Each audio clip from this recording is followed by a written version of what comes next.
win. Your thoughts on the match? Yeah, was very important for us to get this win.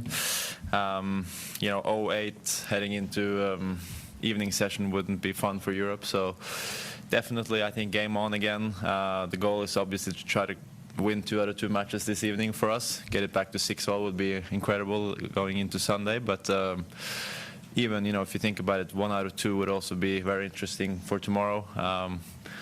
We're only 4 points behind potentially, and every match being 3 points tomorrow anything can happen. So it was important. Hopefully that can kind of shift momentum a little bit. I think the Team World bench were looking a bit too comfortable at times there this morning, so I'm happy to turn it around, and I felt like I played great.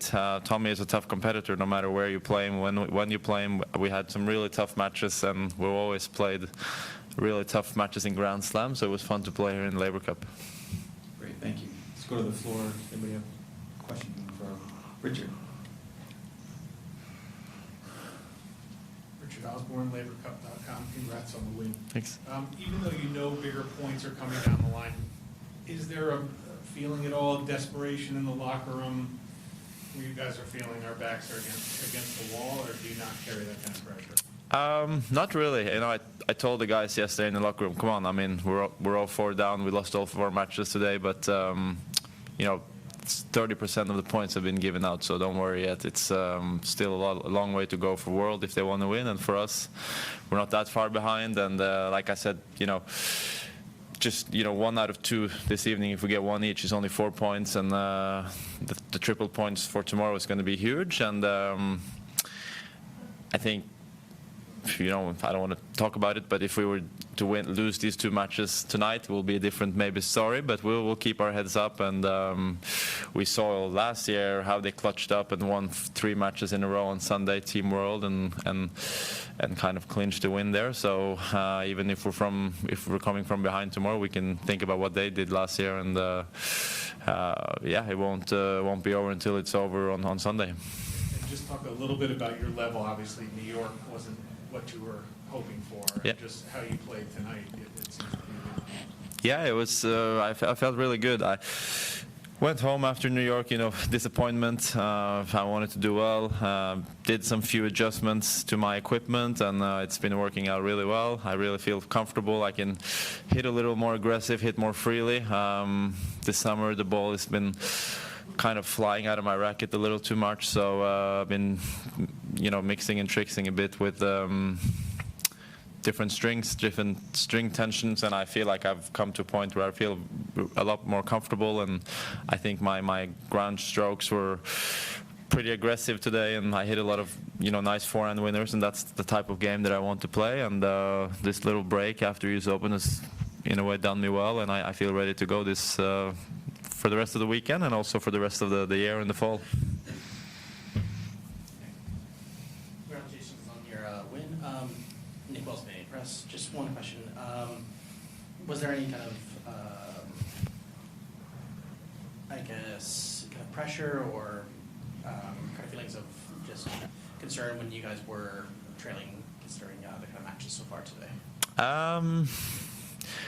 Both yes and no. In the end, of course we want to win, but Andrey told me after his loss, he's cheered up and said, could just go out and have fun. If whatever happens, happens. He was disappointed, but he cheered me on, and of course I felt pressure, but I got a good start. I mean, that was a breakup. I got broken back, unfortunately, but I got the better start, and that kind of calmed the nerves, and felt really nice to kind of steal in a way the first set, and from there things went my way, and yeah, I've just kind of never looked back, and secured 2 points for us. So it was big. Like I said, 0-8 would not look nice, but 2-6 is a lot of matches left and a lot of tennis to be played. So I have faith in Team Europe.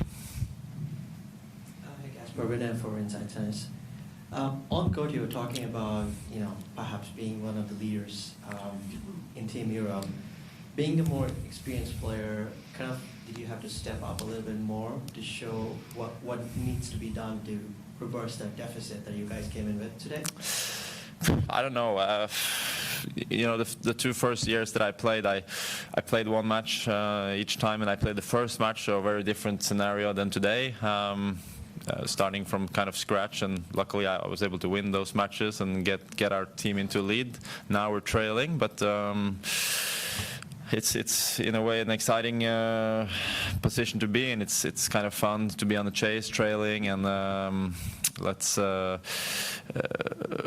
hope Team World in a way will feel too comfortable, and too comfortable in the lead can be dangerous, because we will be trailing, we will be giving it our all, and I wouldn't say I'm the leader of the team. I'm young. I've played Laver Cup before, but everyone has faith in our captain Bjorn and vice captain Thomas, and I've shared some stories from the past with the players and with the team, and kind of what's been working for me and for the team in the past. So I'm trying, but I still seek advice from our captains. Chris Bowers, ATP podcast.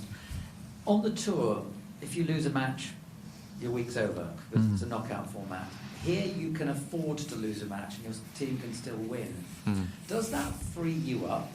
And if so, did you actually feel freed up today, or was it almost like a situation where you had to win? Well,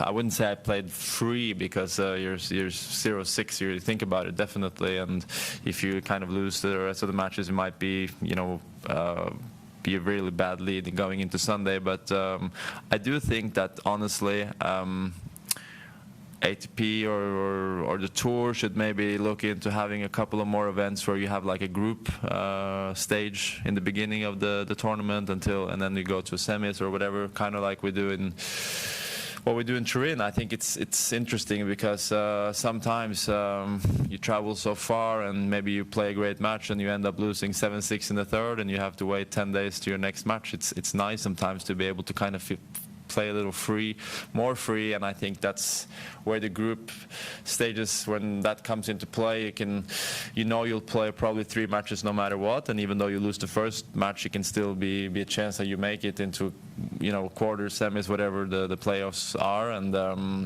I think those formats are great, and I wish.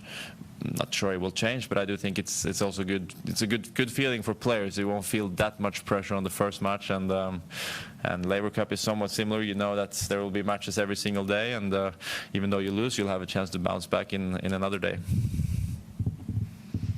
think we have one more, maybe from Craig there in the back. Thomas, Craig Gabriel, Laver Cup. When Casper won that match, how did you and Bjorn feel? Was it just like relief, or what was the emotion? Yeah, obviously very happy. I think Casper showed today why he's one of the definitely best players in the world out there on any surface. If he can play like this on hard court and indoor hard, he's extremely difficult to beat. I was very impressed about how Casper played today, and he keep on developing. He's been 3 times now in Laver Cup, and I've been lucky enough to be there for those 3 times. And every time you see him, he gets better. And so I think he did a really good match today. And answer your question, yes, I mean, of course, I mean, we are down, so we desperately need the points. But you need to, you know, like it's the 6th year we have the Laver Cup, and every Laver Cup comes down to Sunday. And you really need to be like, okay, look, everybody needs to take the responsibility. Everybody needs to do their job in their match. And then, you know, we are there to support that and to prepare our team the best possible way. So I didn't feel like the energy went down, even if we're down 6 love. So hopefully we can keep it up. And it's small margin. If we would have won the doubles yesterday and we were closer in another match as well, we could have already been up. So. And Casper sitting alongside Bjorn, I mean, you're pretty cool and laid back. Bjorn was the same. But what was he telling you during today's match? Well, he was both, you know, him and Thomas were cheering me on. Like I said, I got a great start, was kind of perfect. Was up a break, and then it was tough, kind of being broken back early on. But then, you know, you get frustrated. But they kept my calm, and was a big hold for me at 4-all. You know, I was 4 up, and then he got 3 games in a row, and 4-all was a quite tight game, and from there I was able to kind of lift my spirits a little again, and you know, Bjorn and Thomas really cheered me on, and yeah, like you said, they were able to keep my cool, because Bjorn is a very, very calm and cool guy, and he's a funny guy to be around. He's watched so much tennis in his life. He's from played himself to watch how, you know, the generations after him came up with Sampras and Thomas age group, and then Roger and Rafa and Novak, who kind of changed the tennis in a way, and he's seen it all. So it's great to have a set of eyes that really knows what he's talking about. Any other questions?